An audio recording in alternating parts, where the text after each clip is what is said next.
Welcome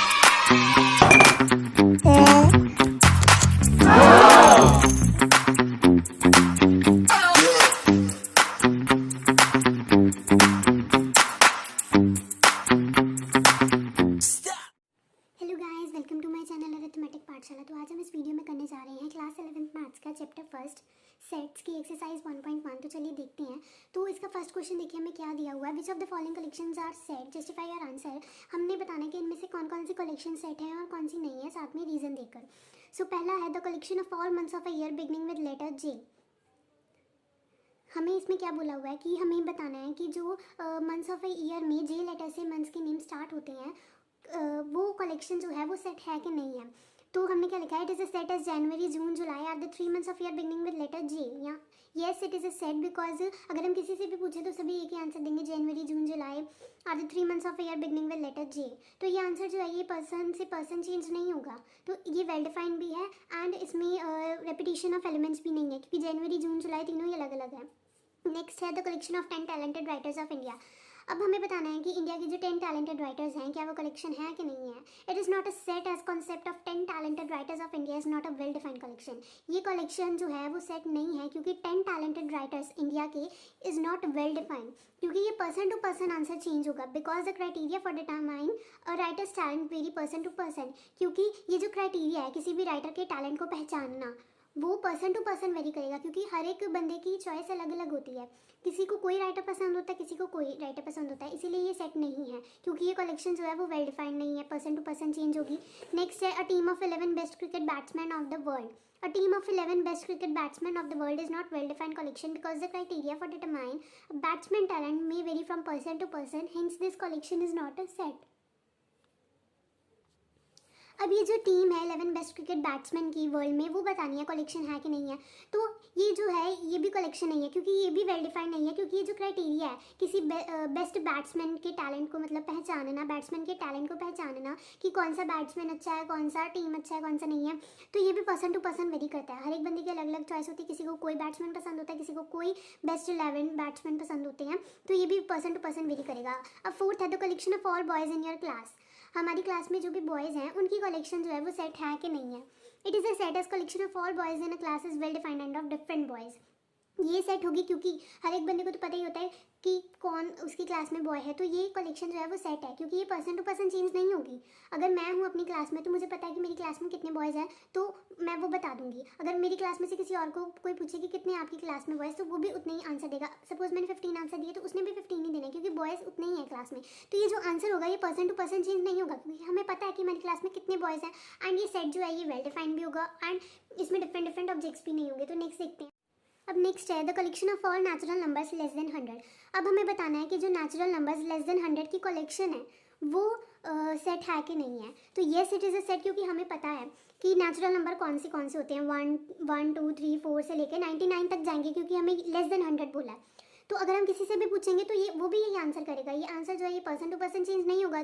so yes it is a set because it is a well defined collection. It is a set as collection of all natural numbers less than 100 और 1 2 3 so on up to and जो होता है ये 99 पे होता है क्योंकि यहाँ पे लेस देन 100 बोला हुआ है, तो सभी यही आंसर करेंगे। नेक्स्ट है 6th क्वेश्चन हमारा the collection of all novels written by writer Premchand. Premchand ji के द्वारा जो नॉवेल्स लिखे गए हैं उनकी जो कलेक्शन है वो सेट है कि नहीं है। यस ये सेट है क्योंकि जो कलेक्शन है नॉवेल्स जो उनके द्वारा लिखे गए हैं वो एक वेल डिफाइंड है एंड डिफरेंट ऑब्जेक्ट्स भी हैं उसमें। वेल डिफाइंड क्यों है क्योंकि हमें पता है कि ये जो नॉवेल्स हैं ये प्रेमचंद जी ने ही लिखे हैं और किसी ने नहीं लिखे हैं, तो किसी से भी पूछेंगे तो वो भी यही जवाब देगा। तो ये आंसर पर्सन टू पर्सन नहीं चेंज हो रहा है, इसीलिए वे वेल डिफाइंड है। नेक्स्ट है 7 the collection of all even integers. Even integers की जो कलेक्शन है वो सेट है कि नहीं है। Yes it is a set as collection of all even integers is well defined क्योंकि ये कलेक्शन जो है वो वेल डिफाइंड है, इसीलिए ये सेट है। The collection of different questions in this chapter, जो कलेक्शन है अलग अलग क्वेश्चंस की इस चैप्टर में, क्या उसकी कलेक्शन हो सकती है, मतलब वो सेट हो सकता है। Yes it is a set as collection of different questions of a chapter is well defined. Yes ये भी कलेक्शन होगी क्योंकि ये भी पर्सन टू पर्सन चेंज नहीं होगा। अगर किसी से पूछेंगे कि कितने डिफरेंट क्वेश्चन है इस चैप्टर में, सपोज किसने बोला 5 है तो दूसरा बंदा भी यही बोलेगा क्योंकि उस चैप्टर में है ही 5 डिफरेंट क्वेश्चंस, तो ये पर्सन टू पर्सन चेंज नहीं होगा, इसलिए ये वेल डिफाइंड है और ये सेट भी है। Next so collection of most dangerous animals of the world. अब बताना है कि जो मोस्ट डेंजरस एनिमल्स हैं हमारे वर्ल्ड में क्या उनकी कलेक्शन जो है वो सेट है कि नहीं है। So this collection is not a well-defined collection, so this is not a set because the criteria for determining the dangerousness of an animal can vary from person to person, hence this collection is not a set. तो ये जो किसी भी animal की डेंजरसनेस है वो person to person very करेगी, किसी के हिसाब से कोई एनिमल डेंजरस होगा, किसी के हिसाब से कोई होगा, तो ये पर्सन टू पर्सन वेरी करेगी, इसीलिए वेल डिफाइंड कलेक्शन नहीं है and this collection is also not a set. Next देखते हैं। अभी सेकंड सब में हमें क्या दिया हुआ है, write the set of all positive integers whose cube is odd. अब हमने सभी पॉजिटिव इंटीजर्स का सेट बनाना है जिसका क्यूब जो हो वो ऑड आता हो। तो जैसे कि हम लोगों को पता ही है, we know that cube of an odd integer is always an odd number. अगर हम किसी भी ऑड इंटीजर का क्यूब करते हैं तो वो हमेशा ऑड नंबर ही होता है। जैसे 1 का क्यूब करते हैं तो 1 आता है, 3 का क्यूब करते हैं तो 27 आता है, 5 का क्यूब करते हैं तो 125 आता है। तो यहाँ पे कह रहे हैं also every odd number can be expressed as 2k+1 where k is an integer greater than equal to 0। कहते हैं ये तो हमें पता है कि किसी भी ऑड इंटीजर को अगर हम क्यूब में लिखते हैं तो उसका जो आंसर है वो हमेशा ऑड नंबर में आता है, लेकिन कहते हैं ऑड नंबर इंटीजर को हम इस तरीके से भी एक्सप्रेस कर सकते हैं 2k+1 वाली फॉर्म में, 2k+1 where k is an integer greater than equal to 0। मतलब यहाँ पे जो k है उसकी जो वैल्यू है वो 0 से बड़ी होगी और इज इक्वल टू में होगी, यानी कि 0 भी होगी। तो let A be the set of all positive integers whose cube is odd. तो हमने ए सेट का नाम ले लिया है जिसमें सभी पॉजिटिव इंटीजर्स होंगे और उनका क्यूब जो है वो ऑड होगा। तो हमने लिख दिया a is equal to 2k+1 such that k is greater than equal to 0 where k is an integer. अब यहाँ पे मैं कोई भी मतलब वैल्यू पुट करके देखती हूँ, कोई भी ऑड नंबर पुट करके या फिर नेचुरल नंबर पुट करके देखती हूँ। तो जैसे 2 1 + 1, अब ये इस कंडीशन को भी सेटिस्फाई कर रहा है, जो 1 है वो 0 से बड़ा है।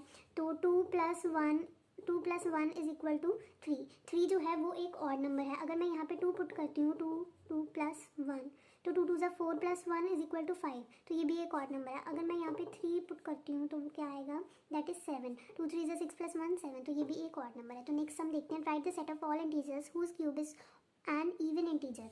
तो इसमें क्या बोला हुआ है कि हमने सभी इंटीजर्स का सेट बनाना है जिनका क्यूब जो है वो इवन इंटीजर आए। अब वो कैसे बनाना है, we know that cube of an even integer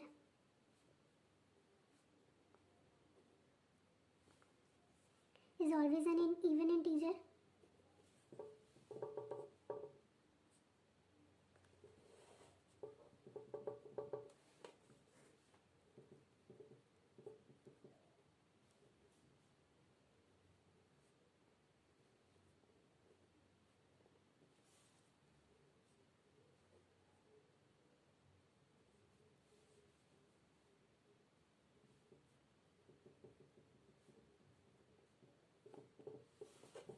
so मैंने लिखा है, we know that cube of an even integer is always an even integer, also every even integer can be expressed as 2n where n belongs to an integer. तो कहते हैं जैसे कि हमें पता ही है, अगर किसी भी इवन इंटीजर का क्यूब करते हैं तो वो भी हमेशा एक इवन नंबर ही आता है, इवन इंटीजर आता है या इवन नंबर आता है। तो कहते हैं इवन इंटीजर को भी हम 2n की फॉर्म में एक्सप्रेस कर सकते हैं जिसमें n जो है वो कोई भी इंटीजर होगा। तो सबसे पहले हम ए नाम देते हैं इस सेट को, let A be the set of all integers whose cube is an even integer।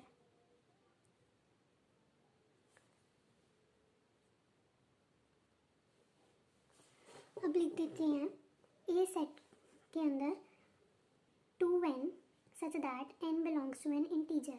अब यहाँ पे भी करके देखते हैं कि n कोई इंटीजर है। अगर हमने यहाँ पर पुट किया 2 का, तो 2 का क्या आया 4, जो कि एक इवन नंबर है, इवन इंटीजर है। अगर मैं यहाँ पे पुट करती हूँ 4, 2 4 = 8, अगर मैंने यहाँ पे पुट किया 6, तो 2 6 = 12। तो इस तरीके से ये जो फॉर्म है ये इस वाले हमारे सेट बिल्डर फॉर्म में पूरी सेटिस्फाई कर रही है। ऐसा नहीं है कि अगर हम इसमें कोई इवन नंबर पुट करें तो ही इवन नंबर आएगा। अगर मैं यहाँ पर कोई और नंबर पुट कर देती हूँ, 1 पुट किया तो मैंने, तो यहाँ पे 2 ही आएगा। अगर मैंने यहाँ पे पुट कर दिया 3 तो 6 ही आएगा। तो मीन्स अगर हम यहाँ पर कोई भी और नंबर पुट करते हैं तो भी हमारे पास इवन नंबर ही आता है। तो हम आते हैं हमारे थर्ड क्वेश्चन पर। अब हमें यहाँ पे कुछ सेट बिल्डर फॉर्म में हमें दिए होंगे, हमें उनको रोस्टर फॉर्म में सेट्स को कन्वर्ट करना है। A set is equal to x such that x is an odd natural number. तो ये लिखा हुआ है हमारी सेट बिल्डर फॉर्म में, X such that x is an odd natural number. तो एक तो यहाँ पे हमें दिया हुआ है ऑड नंबर, वो कौन से होते हैं, दैट इज़ 1 3 5 7 9, और ये सभी नेचुरल नंबर्स भी होते हैं। तो इन्हें ही हम कर्ली ब्रेसेस के अंदर लिख देते हैं 1 3 5 7 9। तो ये है हमारे पास। अब नेक्स्ट हमें क्या दिया हुआ है, नेक्स्ट सेट हमें दिया हुआ है b is equal to x such that x is an integer -1/2 से लेस देन है x, सॉरी ग्रेटर देन।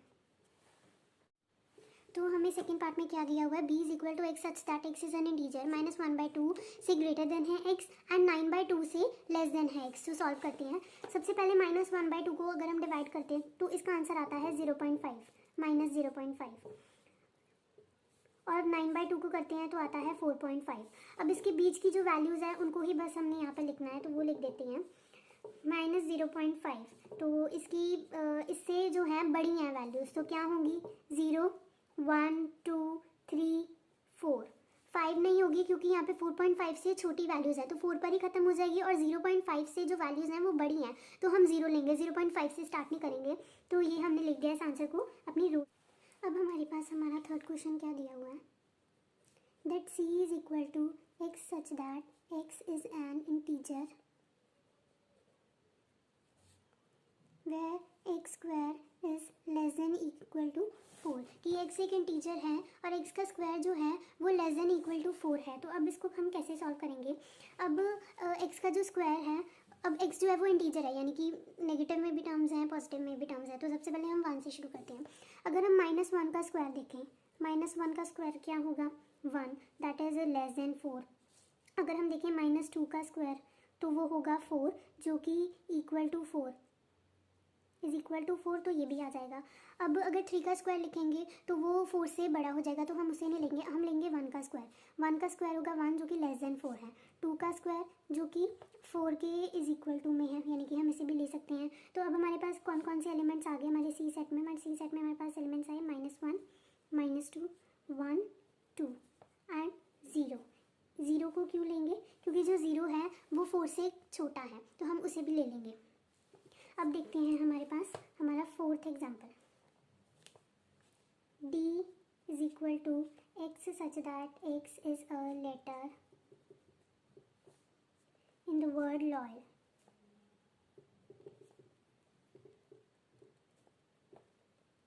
अब हमें इसका सेट बनाना है तो बहुत इजी है। तो हमने क्या पढ़ा था, रोस्टर फॉर्म में जब भी हमें कोई सेट लिखना होता है तो उसमें रेपिटेशन नहीं अलाउ होती है। तो यहाँ पर एल जो वर्ड है वो रिपीट हो रहा है लॉयल वर्ड में, तो हम वो नहीं लिखेंगे, सिंपल है। D is equal to LOYA, तो ये बन गया हमारे पास सेट लॉयल वर्ड का। अब फिफ्थ सम है हमारे पास, the T set is equal to x such that x is a month of a year not having 31 days.